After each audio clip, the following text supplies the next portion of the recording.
You got the football in focus at the Tee It Up Indoors on Battleground. Got Bryant Roche in with us in the News and Record. Last week, where were you located last week?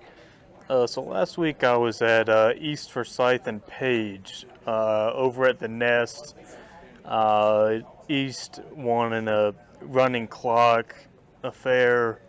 Kind of an interesting game. Actually, Page, from my tracking, I had him at 6.37 yards per carry. They also, East Forsyth only had one turnover, which was actually a fumble scoot for a touchdown. And oddly enough, East Forsyth actually did not have a possession in the third quarter for the first time in Todd Willard's 21 years. So a very weird game, but if you're Page, you want more carries. If Page had more carries, 6 yards a carry, man, just wish they could have had the ball more. I think it was kind of interesting. So they had the running game going in spurts. They had a couple big runs that I think maybe kind of inflated the stats a little bit. Was Andrews able to have success, Maurice Andrews, against this East Forsyth defense? He got some chunks, but I think their problem was they just could not sustain drives. The weird thing about Page, too, in that game, they had, what, one touchdown, correct? One touchdown yes, for Page? yes, and they got it off of a pass, of all things. It was actually in the second half when the running clock was already in place. The game was already kind of long gone at that point. Really, East Forsyth, their passing game, that Bryce Baker kid, for those that haven't seen him, he's a North Carolina commit. He's a real deal. They've got a few really nice receivers over there. A kid by the name of Jair Richburg really had a big game. He's got Division I offers from a couple different programs in the FBS now, and he's actually only a sophomore, his first year playing varsity football. He actually didn't even play football as a freshman last year. Then they have a kid, Josh Alston, who's about 6'4", 200, who's also a very effective receiver. And I think Page tried to take him out of the game, but the problem was they have more than one weapon. It's the wrong guy, yeah, exactly. Yeah, I mean, I don't know if it's the wrong guy, but just pick your poison kind of thing. Rough poison, bad taste in the mouth. Where are you going to be this week? I'll be at the Grimsley game against Sun Valley. I know you and Mr. Fanning talked about it a little bit. We've got a feature coming that'll be in print tomorrow. If I'm allowed to do a little primer. Of course, yeah. Always a preview. You gotta get that. If I need a little promotion there. Yeah. So that's coming tomorrow. So that will come tomorrow. We'll have a feature about Grimsley leading into their game against Sun Valley. And some other things going on. Any surprises last week? I know Eastern Guilford to me was a surprise. Wasn't kind of a shock, but then they lose to Central Davidson. I thought they would probably take them down by 2. But again, I also saw where Javin Cole didn't even play that game. So that's a loss right there. That's maybe possible 100 yards in the game, maybe a couple touchdowns. I think, yeah, I mean, being honest, looking at the brackets, especially just the local teams, I think that game was the only true shocker in my mind. I've told you multiple times I've been pretty high on Eastern throughout this season. Central Davidson was the third team out of the Mid-Piedmont, which, for those that don't know, that's the league that also has Oak Grove and Ledford in it. And Central Davidson really did not look good the week before against Oak Grove. I mean, Oak Grove really, they beat them handily. And so I've got to give Central Davidson some props for responding to that, coming on the road to Gibsonville and getting a 30-27 win. Weird, too, that Central Davidson is still in week 2, round 2, but Ledford's gone. That's kind of strange. Yeah, Ledford's one of the programs that's, they've had a lot of success. And they've got a kid, Alex Sanford. Yeah, he just broke some records, didn't he? Yeah. He's a big old running back. I'd have to check that. I'd have to verify that. But popped up somewhere this week in some article I read somewhere about he was now the school record holder in rushing. And just wild to see numbers like that popping around. Yeah, he's a very good running back, though. I'm not shocked if he is. He's a big old running back. Got Guilford County. You got 2 teams left. Got Grimsley and Dudley.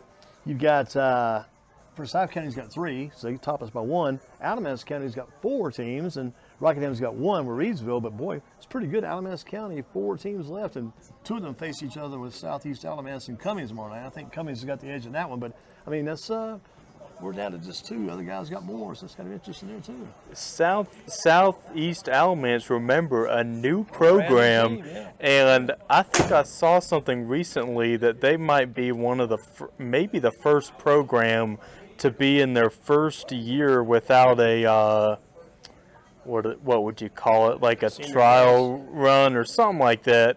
By the way, their coach used to be the head coach at Eastern Guilford, Mr. Aguilar. I'm sure Mr. Durham knew that already. So he's a name that people around here know about. And Alamance County too, because he was at Eastern Alamance for years, defense coordinator. He well thought of in Alamance County.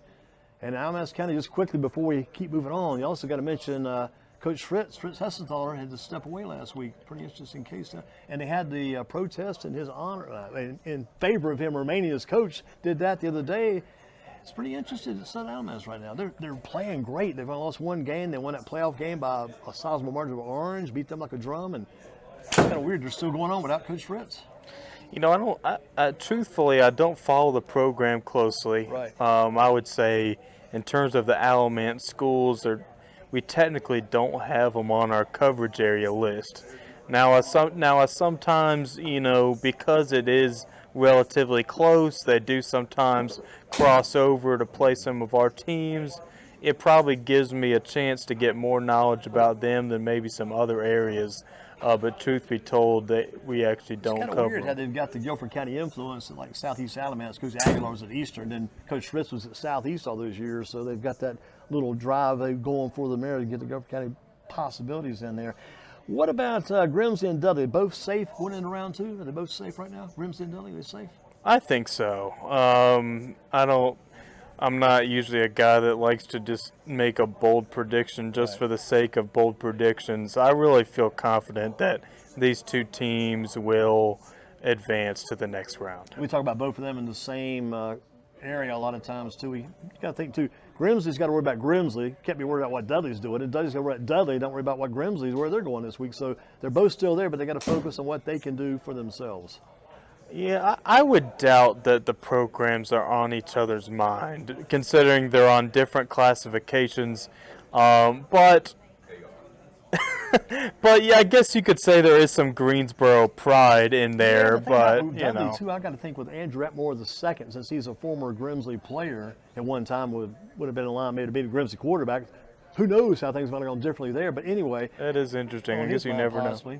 And the kid back at Cummings real quick, Cummings is Southeast Alabama. That kid, Jonathan Paler at Cummings, he's got like 2 or 3, I think maybe at least 2 7-touchdown games this year. And Dudley last week, you look at Atmore, he threw for 7 TDs. They called 3 of them back.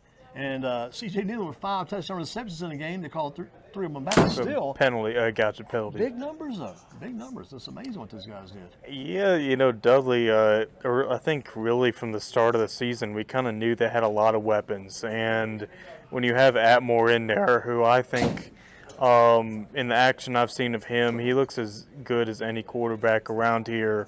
And he has just lit up the stat sheet.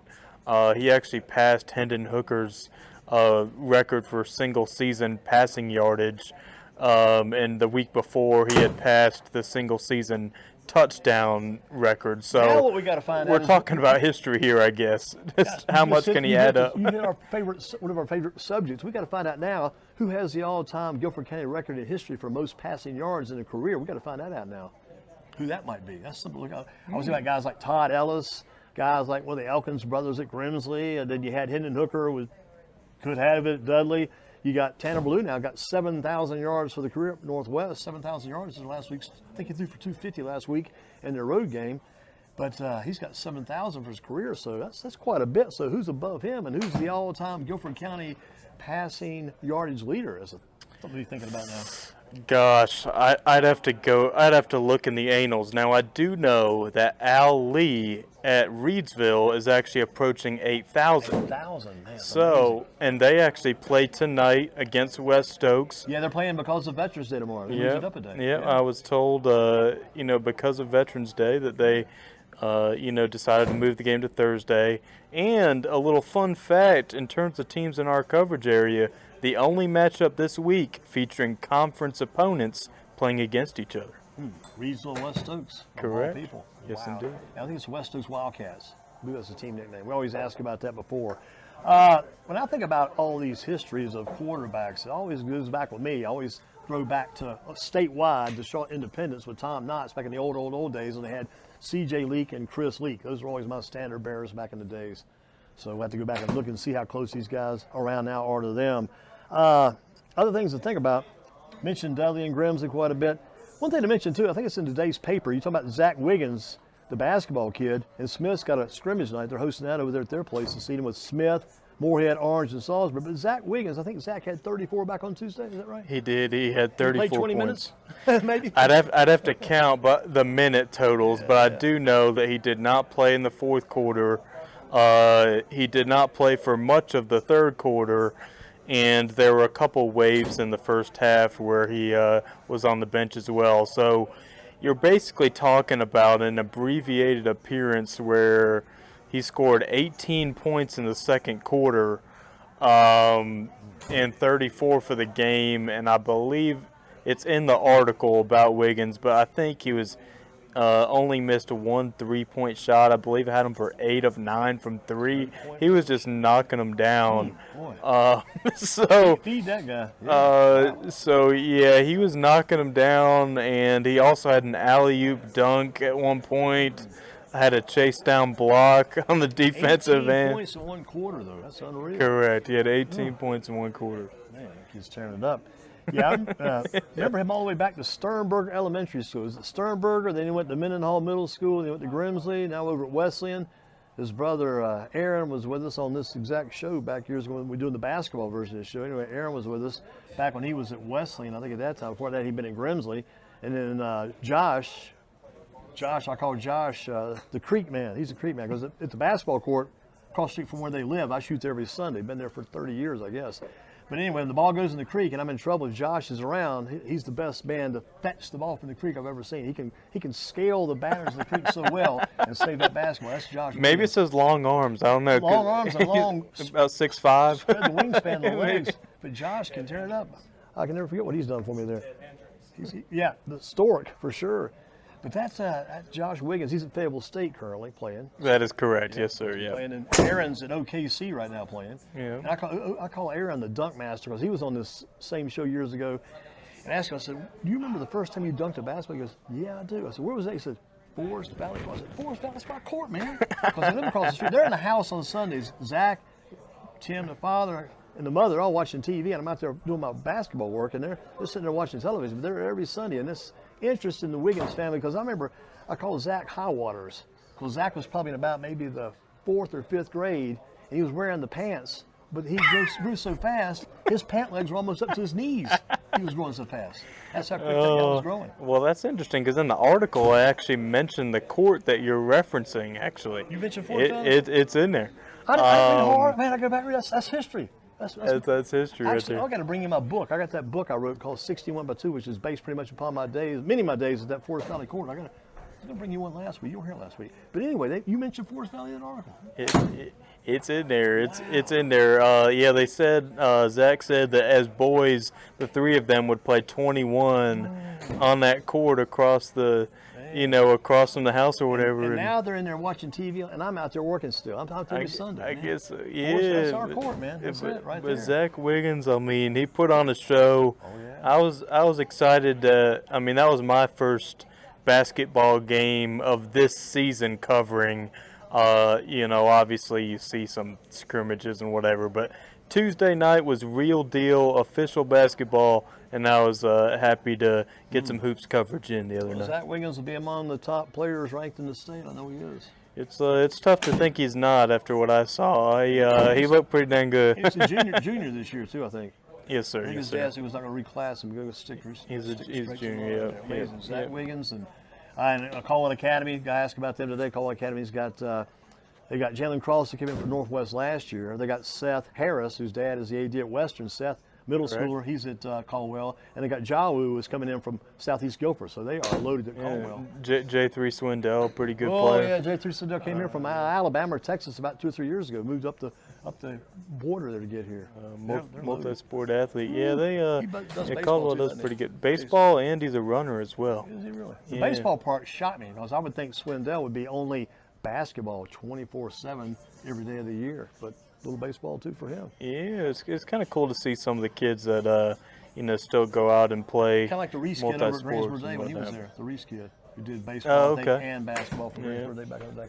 Well, Bryant, you've got to roll. Thank you for your All time. right. Tomorrow night you will Mr. be Durham, at again. Where will you be again tomorrow? I'll be at Grimsley as they host Sun Valley. You got it. Yes, sir. Thank you as always, Mr. Durham. Got to raise your hand like a champion. When I get those kids at a ball game, I get their hand in the air for this champion. Just won the professional wrestling match. WWE champ is Bryant Roche. Just knocked off the new man there. Roman Reigns is lost. He knocked him off. Oh, good to be back on the show. Thank you again, Andy. Always. Football in Focus, back in just a few.